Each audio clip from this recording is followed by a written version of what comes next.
Dear student, welcome back our YouTube channel do math. आज के lecture में हम लोग मैथमेटिक्स के एक इम्पॉर्टेंट टॉपिक डिटर्मिनेंट के बारे में स्टडी करेंगे।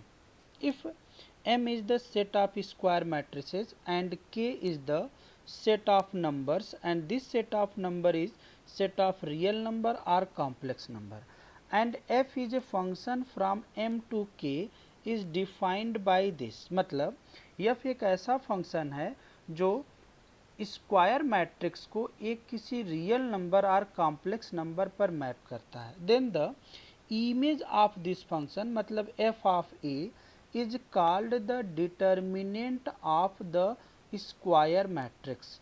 मतलब स्क्वायर मैट्रिक्स को मैप करता है एक नंबर पर and that number is called the determinant of square matrix and it is denoted by these two symbols by the diagram।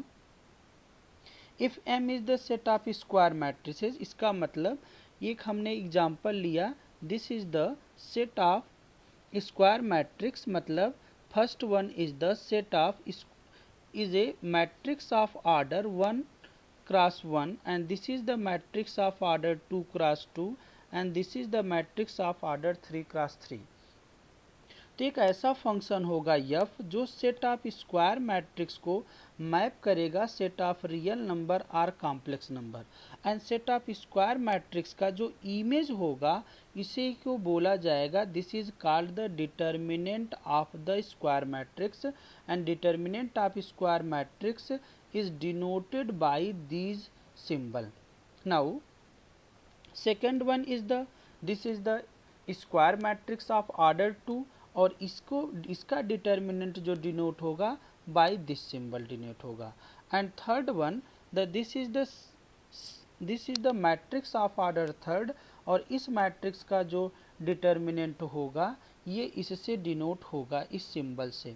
इसका मतलब केवल स्क्वायर मैट्रिक्स का ही हमें क्या मिलता है, डिटर्मिनेंट मिलता है। Now determinant of matrix of order 1, let A be a square matrix of order 1 then the determinant of square matrix of order 1 this is equal to A। मतलब element itself determinant मतलब determinant of square matrix of order 1 this is equal to itself that number। now the determinant of square matrix of order 2, let this is a determinant of let A be a square matrix of order 2 then the determinant of this square matrix is this। अब इसकी value calculate करने के लिए हम multiply करते हैं cross multiply. मतलब A11 का मल्टीप्लाई होगा A22 में और बीच में लगेगा माइनस साइन और इसके बाद A21 का मल्टीप्लाई होगा A12 में यहाँ पर और इस वैल्यू में से इसको माइनस कर देते हैं तो जो रियल नंबर और कॉम्प्लेक्स नंबर आता है this is called the value of determinant of order 2। Now for example the first example is the ABCD। अब इसकी वैल्यू निकालनी है तो हम मल्टीप्लाई करेंगे क्रॉस मल्टीप्लाई, तो इसकी मल्टीप्लाई होगा A इंटू डी AD और B का मल्टीप्लाई C में, बीच में माइनस साइन तो इसकी वैल्यू हो जाएगी AD माइनस BC। सिमिलरली अगर सेकेंड एग्जांपल को हमें सॉल्व करना है तो 2 का मल्टीप्लाई होगा 5 में माइनस और 3 का मल्टीप्लाई होगा 3 में, तो value of this determinant of order 2 this is 10 minus 9, इसकी वैल्यू हो जाएगी 1। सिमिलरली थर्ड वन में क्रॉस मल्टीप्लाई करेंगे तो -2 का मल्टीप्लाई 5 में और माइनस साइन 20 में होगा, फिर -1 का मल्टीप्लाई 3 में, इसकी वैल्यू हो जाएगी -10 और ये हो जाएगा +3, इसकी वैल्यू होगी -7। सिमिलरली आप चौथे की वैल्यू आप निकाल लेंगे। Now the determinant of matrix of order 3, let A be a square matrix of order 3 then the determinant of this square matrix is denoted by this। now अब यहाँ पर हम देख रहे हैं इस डिटर्मिनेंट में R1 R2 R3 3 रो हैं and C1 C2, C3, 3 column हैं। तो इस डिटर्मिनेंट की वैल्यू कैलकुलेट करने के किसी रो या किसी कॉलम के एलांग हम एक्सपेंड करके कैलकुलेट करते हैं। मतलब इस डिटर्मिनेंट की वैल्यू जिसका आर्डर 3 है, हम 6 तरीके से कैलकुलेट कर सकते हैं। 6 तरीके कैसे? किसी रो या किसी कॉलम के एलांग एक्सपेंड करके इसकी वैल्यू कैलकुलेट कर सकते हैं। तो सबसे पहले इसकी वैल्यू कैलकुलेट करने के लिए हम लोग सीखेंगे किसी रो मतलब R1 रो को ले रहे हैं, expanding along the first row, मतलब R1 के एलांग हम इसे एक्सपेंड करके इस 3x3 डिटर्मिनेंट की वैल्यू को कैलकुलेट करेंगे। तो आते हैं इस वैल्यू को, पहले सीखते हैं कि कैसे वैल्यू को हम लोग कैलकुलेट करेंगे। तो हम लोग R1 लेंगे, तो R1 में सबसे पहले कौन कौन से एलिमेंट हैं? R1 में सबसे पहला एलिमेंट है A11, और दूसरा R1 में एलिमेंट होगा A12, और तीसरा एलिमेंट होगा A13। इन 3 एलिमेंट के एलांग हमें वैल्यू एक्सपेंड करना है। तो सबसे पहले हम काम क्या करते हैं, देखते हैं जिस रो में ये एलिमेंट, जिस रो या कॉलम में जिस रो या कॉलम में एलिमेंट आता है उसे हम ब्लॉक करते हैं। तो इसे ब्लॉक करेंगे। अब ये जो वैल्यू बचती है इसका हम 2x2 का डिटर्मिनेंट बनाते हैं। तो ये वैल्यू A11 का मल्टीप्लाई हो जाता है, A11 का मल्टीप्लाई हो जाता है बचे हुए डिटर्मिनेंट में। और ये वैल्यू माइनस साइन कैसे होगी? -1 टू द पावर A11 है तो 1 + 1। नाउ अब दूसरी वैल्यू के लांग एक्सपेंड करना है। अब दूसरी वैल्यू के लांग एक्सपेंड करना है तो जिस रो में ये आएगा और जिस कॉलम में आएगा उसको ब्लॉक कर देंगे। अब हमारे पास जो बची हुई वैल्यू उसका डिटर्मिनेंट बनाएंगे 2x2। तो इसका डिटर्मिनेंट इन दोनों एलिमेंट से बनेगा, बन गया। अब यहाँ पर देखिए हम किसके एलांग वैल्यू निकाल रहे थे? सेकेंड एलिमेंट के एलांग वैल्यू निकाल रहे थे, A112, और ये जो बची हुई वैल्यू यहाँ पर आकर के डिटर्मिनेंट बना देंगे, और ये हो जाएगा -1 टू द पावर, जो सफिक्स यहाँ रहता है 1 + 2। अब तीसरी वैल्यू बचती है A13 के एलांग हमें वैल्यू, इसका मल्टीप्लाई होगा, और देखेंगे जिस रो या जिस कॉलम में होगा उसको ब्लॉक करेंगे। अब इसका 2x2 का डिटर्मिनेंट बनाकर देखिए यहाँ पर लिख दिया गया।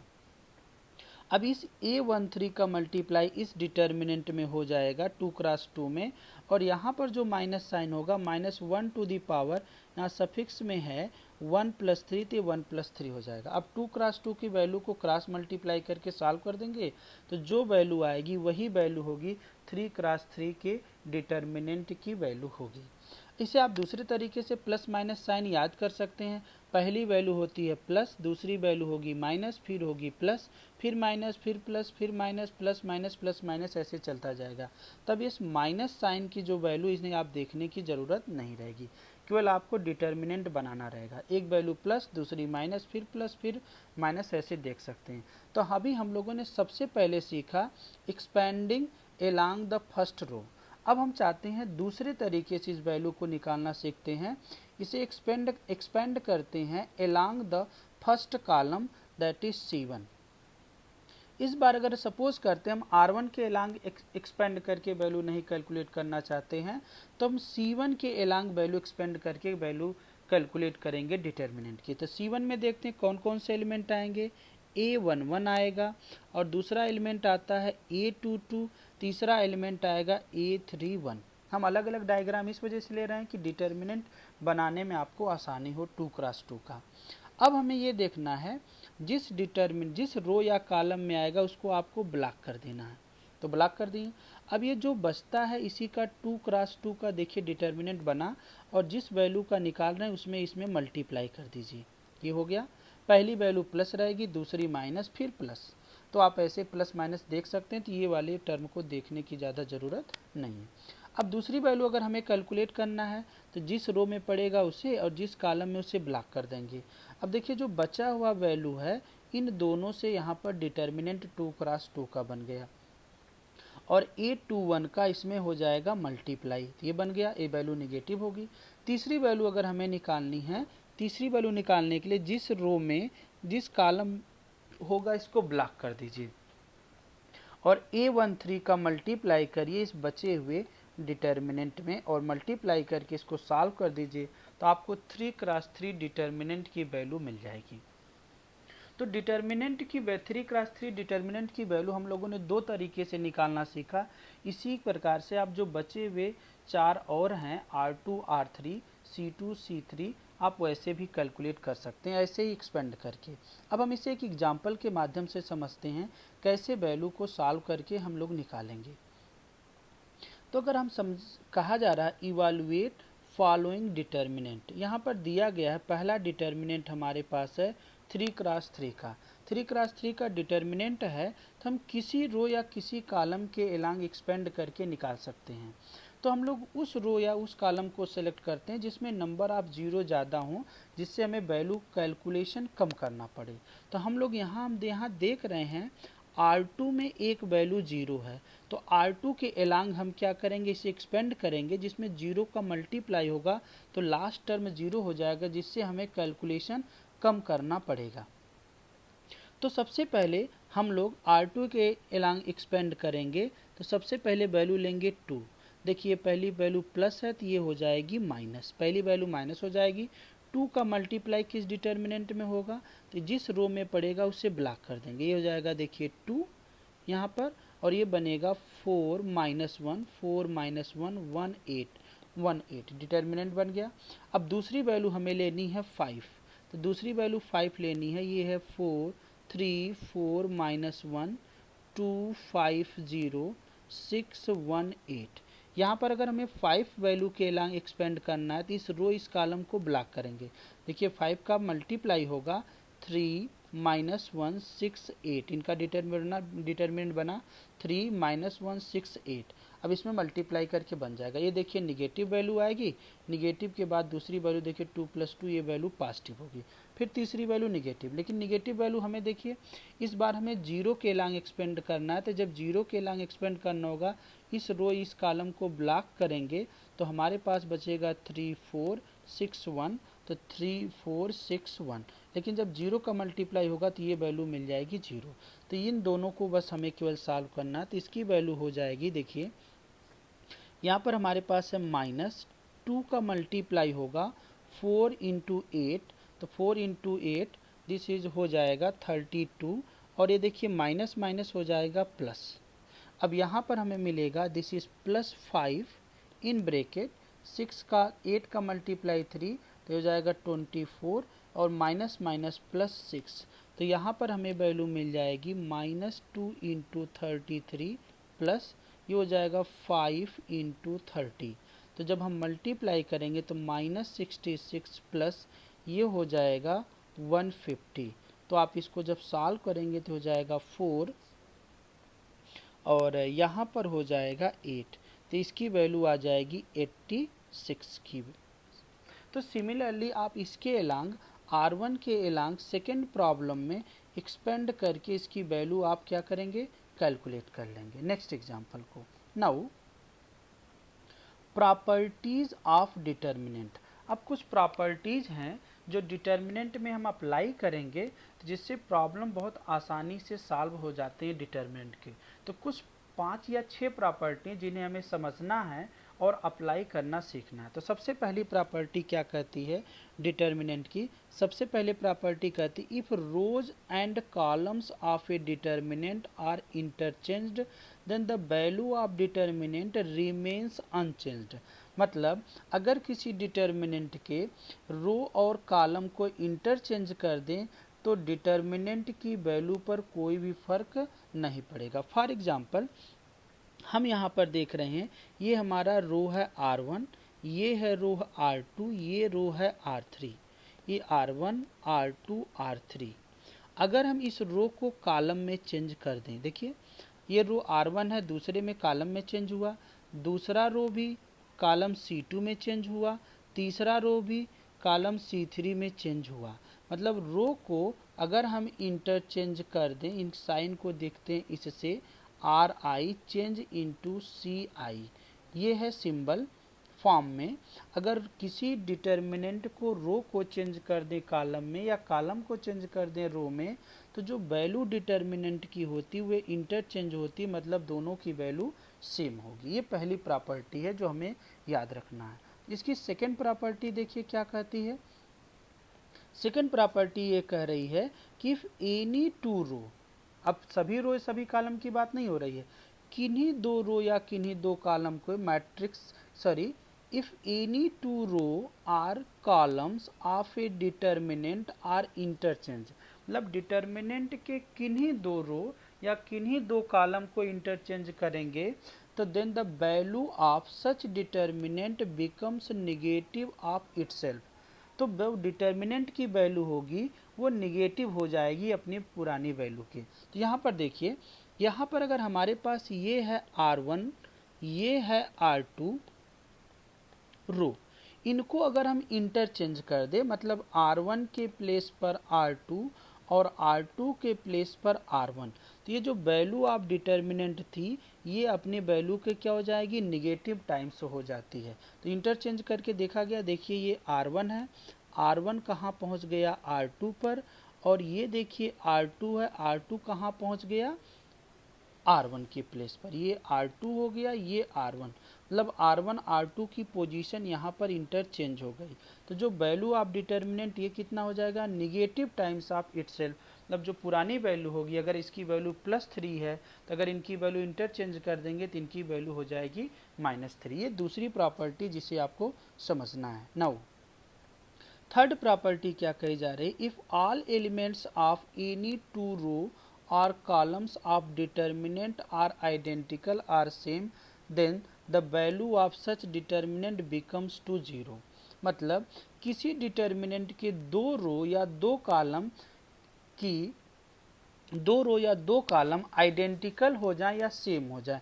जैसे यहाँ पर हम देख रहे हैं R1 है 1 2 3, और यहाँ पर जो देख रहे हैं R2 भी है 1 2 3, मतलब दोनों R1 और R2 रो आइडेंटिकल हैं और सेम है, इस वजह से इस डिटर्मिनेंट की वैल्यू आप डायरेक्ट बिना सॉल्व किए बिना एक्सपेंड किए इसकी वैल्यू आप बोल देंगे, इस डिटर्मिनेंट की वैल्यू होगी 0।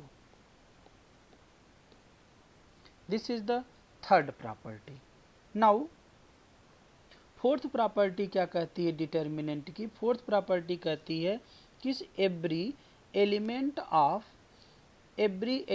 ऑफ एनी रो और column of a determinant is multiplied by k, then the value of new determinant is k times of value of original determinant.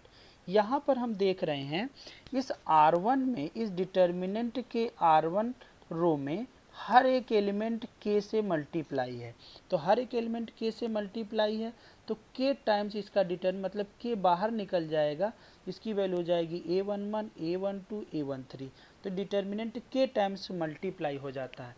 लेकिन मैट्रिक्स में कोई भी एलिमेंट बाहर तब निकलता है जब वो हर एक एलिमेंट से मल्टीप्लाई हो, ये दोनों में फ़र्क होता है। या किसी रो या किसी कॉलम में अगर तीनों में मल्टीप्लाई है तो k बाहर हो जाता है, लेकिन मैट्रिक्स में ऐसा नहीं होता है, इसे भी आप याद रखेंगे। और जो नेक्स्ट प्रॉपर्टी आ रही है, कहा जा रहा है अगर किसी डिटर्मिनेंट में किसी रो या किसी कॉलम के सभी element sum of two element कोई हों तो इन सम को हम अलग अलग लिख सकते हैं। तो पहला जो डिटर्मिनेंट बनता है ए बी सी, और पहला एलिमेंट लेंगे d f b, d f h, फिर जे के एल, और प्लस यहाँ साइन है तो यहाँ पर हो जाता है प्लस, और ए बी सी, और बची हुई वैल्यू ई जी आई और जे के एल, ये वैल्यू ऐसे सेम रहती है। नाउ द लास्ट प्रॉपर्टी जो सबसे ज़्यादा इम्पोर्टेंट है डिटर्मिनेंट में, लगभग हर एक प्रॉब्लम में हम लोग इसको यूज करते हैं, ये बहुत ही इम्पोर्टेंट प्रॉपर्टी है। इसमें कहा जा रहा है the value of determinant remains unchanged if element of any row और column are added k times corresponding elements of any other row और कॉलम ऑफ डिटर्मिनेंट।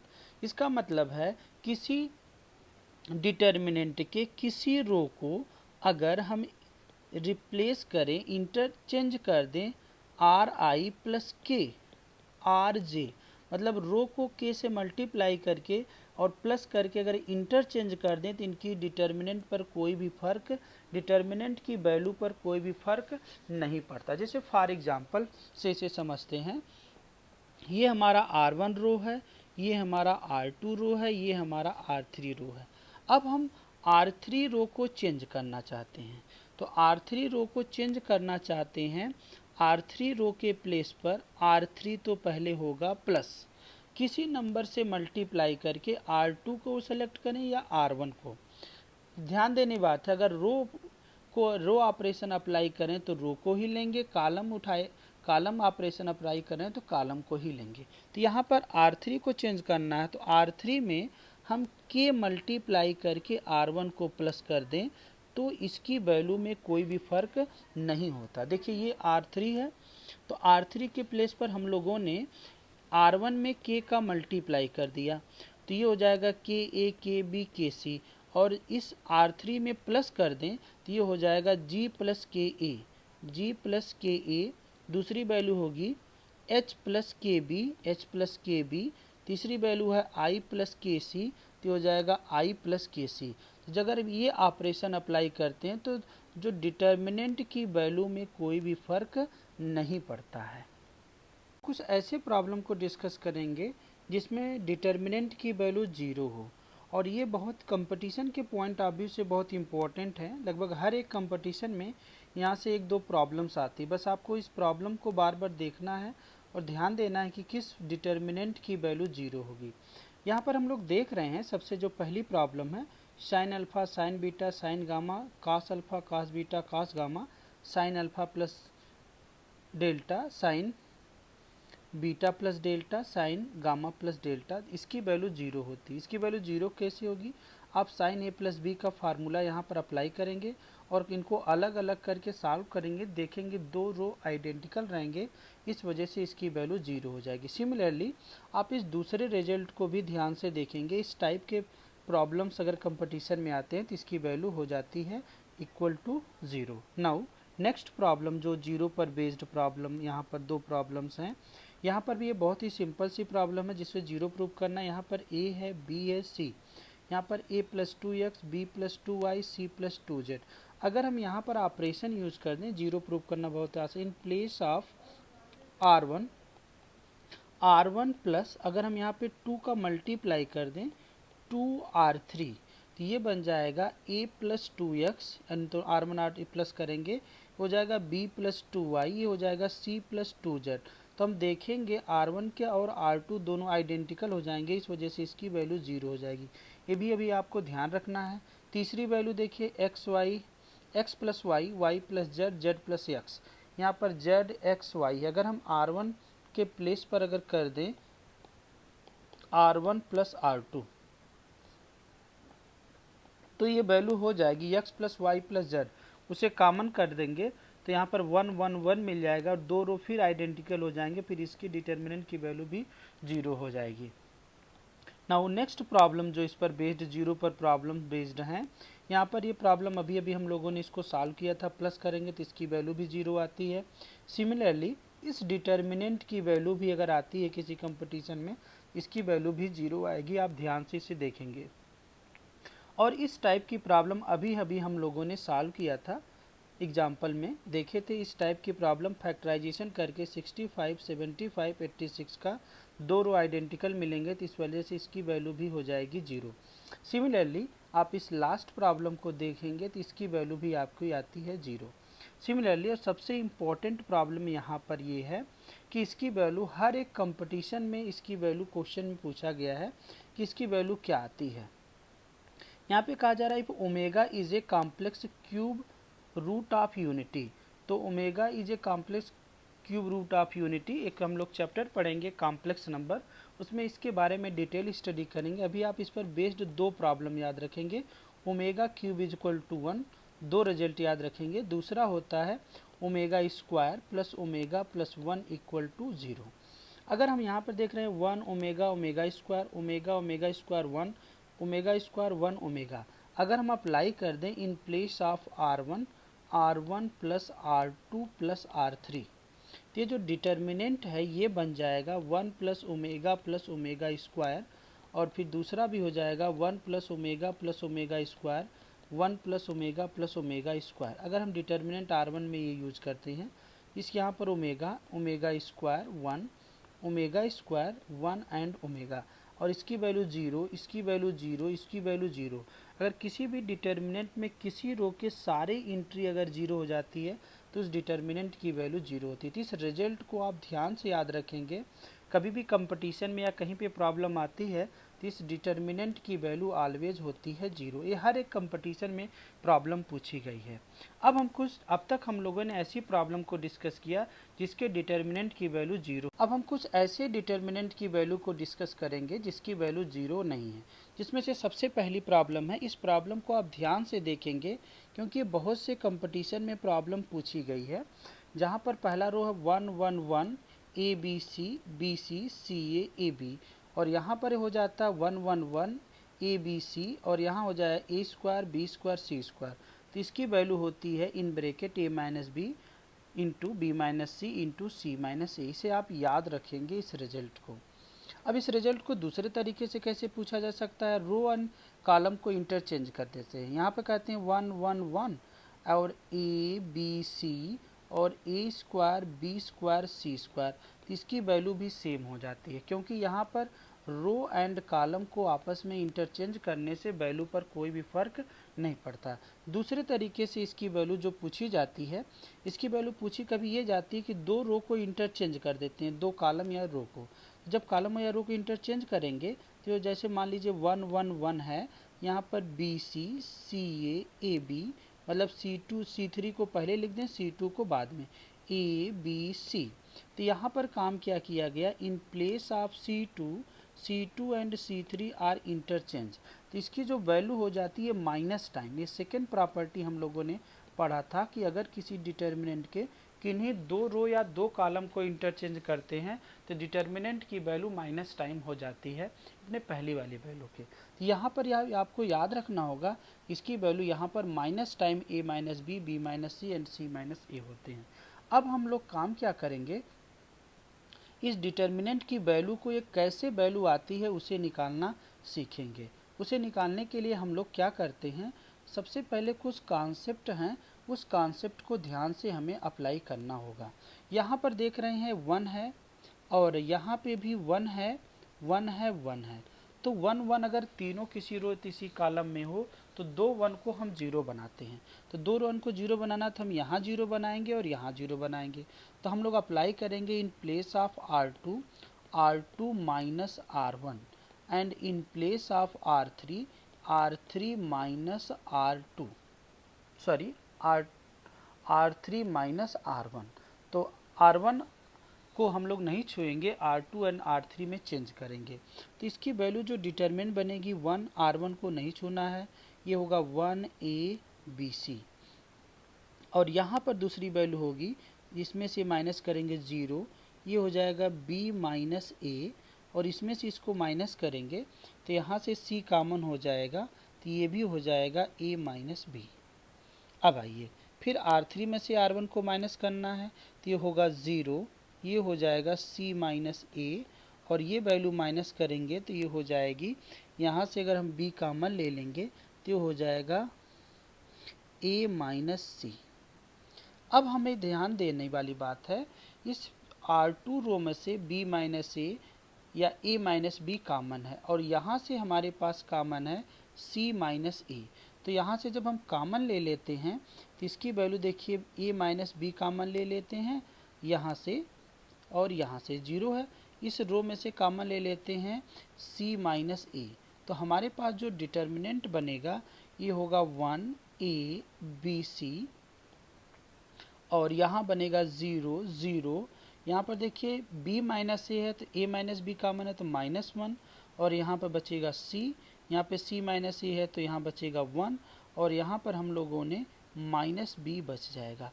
अब इस 1 के लॉन्ग इसको एक्सपेंड करेंगे तो इसकी वैल्यू हो जाएगी A minus B and C minus A। 1 के लॉन्ग एक्सपेंड करेंगे तो इसकी वैल्यू होगी माइनस माइनस प्लस B, और ये मल्टीप्लाई करेंगे तो माइनस सी। तो हम लोग देख रहे हैं कि इसकी वैल्यू क्या मिल रही है, a minus B, C minus A and B minus C. यही ये जो वैल्यू है इसे आप याद रखेंगे। सिमिलरली इस पर बेस्ड एक प्रॉब्लम और है जिस पर ये वैल्यू सेम रहती है। यहाँ पर ये रिजल्ट है, इस रिजल्ट में भी इनकी वैल्यू सेम आती है। देखिए अभी अभी हम लोगों ने जाना कि 1 1 1 x y z x square y square z square, इनकी वैल्यू आएगी x minus y minus z and z minus x. तो यहाँ पर इस रिजल्ट को जब हम अप्लाई करेंगे तो 1 एक्स एक्स स्क्वायर एक साथ लेंगे, फिर वाई ऐसे लेंगे, तो देखेंगे तो इनकी जो वैल्यू आती है यही सेम आती है, x minus y minus z and z minus x. इस रिजल्ट को भी आप याद रखेंगे। नाउ इस पर बेस्ड जो नेक्स्ट रिजल्ट हम लोगों के पास है, हम लोगों के पास जो इम्पोर्टेंट नेक्स्ट रिजल्ट है इसे भी आप याद रखेंगे। सेकेंड रिजल्ट है 1 1 1 ए बी सी। वहाँ होता था ए स्क्वायर बी स्क्वायर सी स्क्वायर, लेकिन अब ये हो जाएगा ए cube b cube c cube. तो ये तो रिजल्ट सेम रहेगा, बस इसी में आपका प्लस हो जाता है A plus B plus C. Similarly A B C ये रिजल्ट रहेंगे तो इसकी वैल्यू भी सेम आती है, a minus b minus c minus A and a plus B plus C. Similarly इसी पर बेस्ड जो दूसरा रिजल्ट होता है, यहाँ पर इंटरचेंज होगा 1 1 1, ये है a cube b cube c cube रहेगा, a B c is replaced by a cube b cube c cube. और यहाँ पर ये दोनों सेम रहेंगे, ये जो प्लस साइन है प्लस साइन रिप्लेस हो जाएगी प्रोडक्ट साइन से, तो a minus b minus c minus a, और ए जो a plus B plus c है ये रिप्लेस हो जाता है a b plus b C plus सी ए। इस रिजल्ट को भी आप याद रखेंगे, ध्यान रखेंगे, जो आने वाले कंपटीशन में आप इसको डायरेक्ट अप्लाई करेंगे। नेक्स्ट दो रिजल्ट हैं, इन्हें भी आप ध्यान से देख लीजिए। इसकी वैल्यू भी बहुत कंपटीशन में पूछी गई है। इनकी वैल्यूज अगर b प्लस सी है, अगर बी स्क्वायर प्लस सी स्क्वायर है, अगर यहाँ पर पावर नहीं है तो ये आता है 4abc। अगर यहाँ पर पावर्स रहते हैं और मल्टीप्लिकेशन आ जाते हैं, जैसे यहाँ b एंड c है और यहाँ ba और ca, यहाँ a का मल्टीप्लाई है और यहाँ b स्क्वायर सी स्क्वायर है, तो यही वैल्यू बन जाती है 4a स्क्वायर बी स्क्वायर सी स्क्वायर। इन दोनों रिजल्ट को भी आप याद रखेंगे। नाउ नेक्स्ट जो रिजल्ट है जो हमें थोड़ा ध्यान देना है, ये बहुत ही इम्पोर्टेंट है, लेकिन बहुत से कंपटीशन में ये रिजल्ट पूछा गया है। यहाँ पर डिटर्मिनेंट गिवन दैट है हम लोगों के पास x y z x square y square z square, 1 plus p x cube 1 plus p y cube 1 plus p z cube. इसकी वैल्यू होती है x minus y minus z z minus x, और होता है into 1 plus p x y z. अब इस problem को पूछा कैसे जाता है, यहाँ पर कह दिया जाता है अगर p इज इक्वल टू 1, तो p इज इक्वल टू 1 है तो डिटर्मिनेंट किस में कन्वर्ट हो जाता है, डिटर्मिनेंट कन्वर्ट होता है x y z x square y square z square, 1 plus x cube 1 plus y cube 1 plus z cube में कन्वर्ट होगा। तो इसके अकॉर्डिंग इसकी वैल्यू क्या आनी चाहिए, 1 प्लस एक्स वाई जेड और आना चाहिए x minus y minus z and z minus x. लेकिन कहा जा रहा है इसकी वैल्यू 0 है और एक्स वाई के इक्वल नहीं है, वाई जेड के इक्वल नहीं, जेड एक्स के इक्वल नहीं है, ये तीनों वैल्यू आपस में इक्वल नहीं है। तो इसका मतलब इसकी वैल्यू 0 है तो ये तीनों तो इक्वल नहीं होंगे, इसका मतलब यही रिजल्ट इक्वल होगा, मतलब 1 plus x y z is equal to 0, क्योंकि इसकी वैल्यू ये होगी तो यहाँ से हमें मिल जाएगा x y z is equal to -1। तो ये रिजल्ट भी बहुत बार पूछा गया है कंपटीशन में। नाउ जो लास्ट प्रॉब्लम है, using the properties of determinant proof that, ये अगर 1a plus B plus 2c, अगर यहाँ 2 रहता तो ये हो जाता है 2 times a plus B plus c whole cube. अगर यहाँ a minus b minus c रहता माइनस रहता है, तब यहाँ पर इसकी वैल्यू आती है a प्लस बी प्लस सी का होल क्यूब। ये दोनों रिजल्ट बहुत बड़े इसके सोल्यूशन आते हैं, इन दोनों रिजल्ट को भी आप याद रखेंगे जो कंपटीशन में हम लोग डायरेक्ट यूज करेंगे।